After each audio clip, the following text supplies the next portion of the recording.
स्वागत है आपका हमारे चैनल पर। मैं हूं आपके साथ शिप्रा सैनी। शिवसेना के प्रवक्ता संजय राउत की मुश्किलें लगातार बढ़ रही हैं। जिस तरह से संजय राउत ने बीजेपी के पूर्व सांसद किरीट सोमैया की पत्नी मेधा किरीट सोमैया पर टॉयलेट घोटाले का आरोप लगाया था, लेकिन उसके बाद मेधा किरीट सोमैया की ओर से संजय राउत के खिलाफ मानहानि का केस दर्ज किया गया और उसके बाद अब इस पूरे मामले में कोर्ट में सुनवाई लगातार जारी है और आज मेट्रोपॉलिटन मजिस्ट्रेट की अदालत में इस पूरे मामले की सुनवाई हुई, जिसके बाद आपको बता दें संजय राउत को मेधा किरीट सोमैया मानहानि मामले में याचिका दर्ज करने के लिए 6 अगस्त को सेफरी कोर्ट में उपस्थित रहने के लिए कहा गया है। ये जानकारी किरीट सोमैया की ओर से ही साझा की गई है। तो ये टॉयलेट घोटाले का मामला है जिसमें संजय राउत ने बीजेपी के पूर्व सांसद किरीट सोमैया की पत्नी मेधा किरीट सोमैया पर कई गंभीर आरोप लगाए थे, जिसके बाद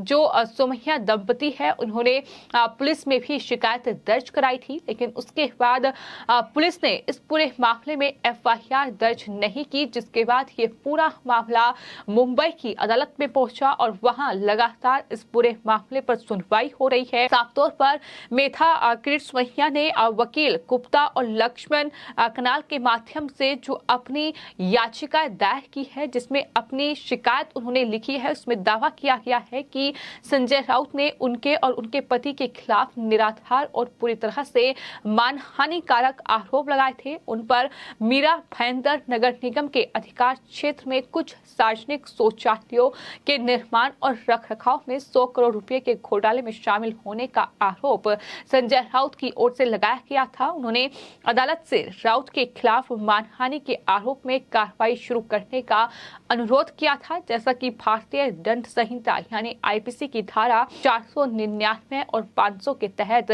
परिभाषित किया गया है। तो इस पूरे मामले में इस तरह से राउत की ओर से ये आरोप लगाए गए, जिसके बाद किरीट सोमैया और उनकी पत्नी मेधा किरीट सोमैया ने इस पूरे मामले में कोर्ट का रुख किया और अब इस तरह से संजय राउत की मुश्किलें बढ़ रही हैं, क्योंकि साफ तौर पर मेधा किरीट सोमैया का ये आरोप है कि संजय राउत ने उनकी छवि को खराब करने के लिए इस तरह से पर बेबुनियाद और मनगढ़ंत आरोप लगाए हैं।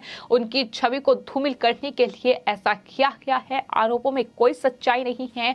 आपको ये बता दें कि शिवसेना के मुखपत्र सामना के प्रधान संपादक हैं संजय राउत और उन्होंने दैनिक में प्रकाशित किया था कि मेधा किरीट सोमैया 100 करोड़ रुपए के शौचालय घोटाले में शामिल थी। साथ ही आर्टिकल में यह भी कहा गया है कि मेधा ने अनधिकृत शौचालयों का निर्माण किया था और पर्यावरण अधिकारियों से अपेक्षित अनुमति प्राप्त किए बिना मैंग्रोव को काट दिया था। इसमें यह भी कहा गया है कि उसने शौचालयों के नाम पर जनता का पैसा लूटा था और युवा प्रतिष्ठान नाम के एक फर्जी और धोखेबाज एनजीओ का नेतृत्व कर रही है मेधा किरीट सोमैया। ये आरोप संजय राउत ने शिवसेना के मुखपत्र सामना के जरिए जो लेख लिखा था उसमें ये आरोप लगाए थे। 100 करोड़ रुपए के घोटाले में शामिल होने का आरोप जो है वो मेधा किरीट सोमैया पर लगाया गया था, जिन आरोपों के बाद अब लगातार किरीट सोमैया और उनकी पत्नी मेधा किरीट सोमैया संजय राउत पर हमलावर हैं। उनके खिलाफ कार्रवाई करने की मांग उनकी तरफ से की गई है। आपको ये बता दें कि बीजेपी के पूर्व सांसद किरीट सोमैया की पत्नी मेधा किरीट सोमैया द्वारा मानहानि की जो शिकायत है उसके सिलसिले में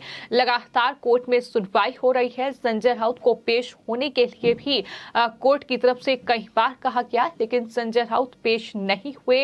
आपको यह बताते हैं कि मुंबई की एक अदालत ने शिवसेना सांसद संजय राउत के खिलाफ जमानती वारंट भी जारी किया है और 18 जुलाई यानी आज उन्हें पेश होने के लिए कहा गया था। आपको यह भी बता दें कि सेफरी मेट्रोपॉलिटन मजिस्ट्रेट की अदालत ने पिछले महीने संजय राउत के खिलाफ एक समन जारी कर उन्हें 4 जुलाई को पेश होने को कहा गया था, लेकिन ना ही संजय राउत आए और ना ही उनके वकील कोर्ट में मौजूद हुए।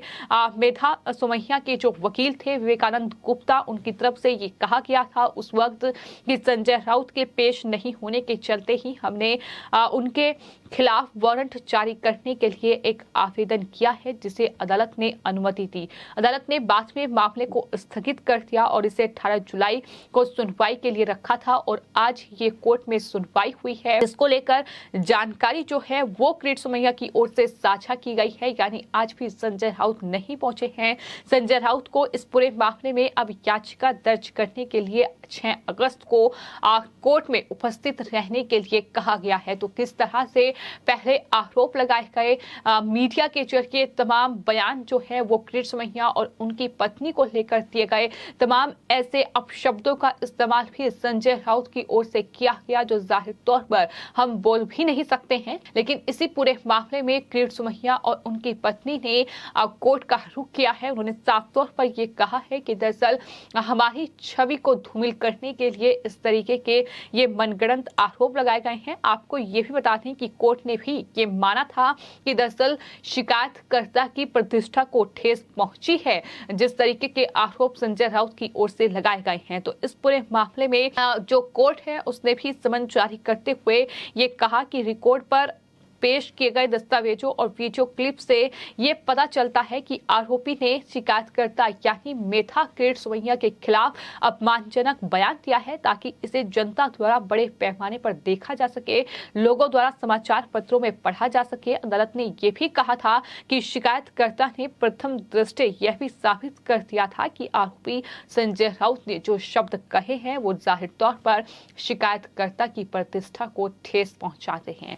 तो यही वजह है कि संजय राउत की मुश्किलें बढ़ रही हैं। जवाब इस पूरे मामले में उनके पास नहीं है। हालांकि उस वक्त जब प्रेस कॉन्फ्रेंस संजय राउत की ओर से की गई थी तो किरीट सोमैया पर तमाम अपशब्दों का इस्तेमाल उनके खिलाफ करते हुए संजय राउत ने यह कहा था कि उनके पास तमाम पर्याप्त सबूत हैं जिस आधार पर वो इस घोटाले का आरोप उन पर लगा रहे हैं। लेकिन उसके बाद संजय राउत ने इस पूरे मामले में मीडिया में कोई बातचीत नहीं की, ना ही इसको लेकर कोई जवाब उनकी तरफ से सामने आए हैं। फिलहाल मुश्किलें इतनी ज्यादा बढ़ चुकी हैं कि अब आपको बता दें मानहानि का केस जो है वो संजय राउत के खिलाफ मेधा किरीट सोमैया की ओर से दर्ज कराया गया है और इस पूरे मामले में फिलहाल जो मुंबई की सेफ्री कोर्ट है वहां पर सुनवाई लगातार जारी है और अब 6 अगस्त को इस पूरे मामले की सुनवाई होगी जहां संजय राउत को एक बार फिर कोर्ट में पेश होने के लिए कहा गया है। तो 100 करोड़ रुपए का ये टॉयलेट घोटाले के आरोप जो कि संजय राउत की ओर से किरीट सोमैया की पत्नी मेधा किरीट सोमैया पर लगाए गए हैं। लेकिन इस पूरे मामले में कोर्ट में संजय राउत पेश नहीं हो रहे हैं। जाहिर तौर पर ये आरोप इसलिए भी शायद लगाए गए थे क्योंकि जिस तरह से महाराष्ट्र में बीते कुछ महीनों में, बीते कुछ सालों में राजनीतिक घमासान देखने को मिला है, जिस तरह से बीजेपी के पूर्व सांसद किरीट सोमैया ने संजय राउत और तमाम शिवसेना के बड़े नेताओं को लेकर बड़े खुलासे किए हैं। तमाम घोटाले और भ्रष्टाचार का खुलासा किरीट सोमैया की ओर से किया गया है। यही बड़ी वजह रही कि इस तरह से संजय राउत ने जो वो प्रेस कॉन्फ्रेंस की थी जिसपे ये कहा था कि मैं तमाम बड़े घोटालों को उजागर करूंगा जो कि बीजेपी नेता किरीट सोमैया की ओर से किए गए हैं। ये भी कहा था कि बीजेपी नेता का पर्दाफाश वो करेंगे। लेकिन उसके बाद से संजय राउत इस पूरे मामले में कुछ भी बोलने के लिए तैयार नहीं है। और आपको ये बता दें कि न सिर्फ किरीट सोमैया की पत्नी मेधा किरीट सोमैया पर उन्होंने 100 करोड़ रुपए के टॉयलेट घोटाले का आरोप लगाया था, बल्कि इसके अलावा किरीट सोमैया पर चंदा धोखाधड़ी का भी आरोप संजय राउत की ओर से लगाया गया था। 57 करोड़ रुपए की धोखाधड़ी का मामला जो है वो संजय राउत ने ही किरीट सोमैया पर आरोप लगाया था। और ये आरोप किरीट सोमैया पर लगाया गया है कि उन्होंने आईएनएस विक्रांत को बचाने के लिए फंड जुटाया था, लेकिन उस फंड का गलत इस्तेमाल हुआ। 53 साल के पूर्व सैन्य कर्मी की शिकायत पर यह केस दर्ज किया गया था। तो इस तरह से कहीं न कहीं सैन्य कर्मी का भी इस्तेमाल संजय राउत की ओर से किया गया और इस तरह से इस पूरे मामले में किरीट सोमैया को फंसाने की कोशिश की गई। आपको बता दें उसके बाद ये पूरा मामला बॉम्बे हाईकोर्ट में पहुंचा, जहां बॉम्बे हाईकोर्ट की ओर से से किरीट सोमैया को अंतरिम राहत इस पूरे मामले में दी गई है। तो इस तरह से ये पूरे मामले फिलहाल सामने आए हैं। संजय राउत की बौखलाहट इस तरह से सोमैया दंपति पर निकली है, लेकिन वहीं फिलहाल जो ये 100 करोड़ रुपए का टॉयलेट घोटाले का आरोप लगाया गया है, आखिर इसका क्या आधार है?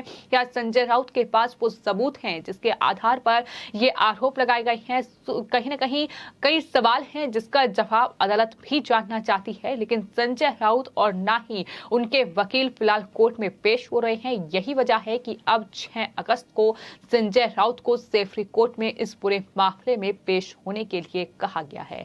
फिलहाल आपकी इस पूरे मामले पर क्या राय है, हमें कमेंट बॉक्स में जरूर लिखें और चैनल को सब्सक्राइब करें। धन्यवाद।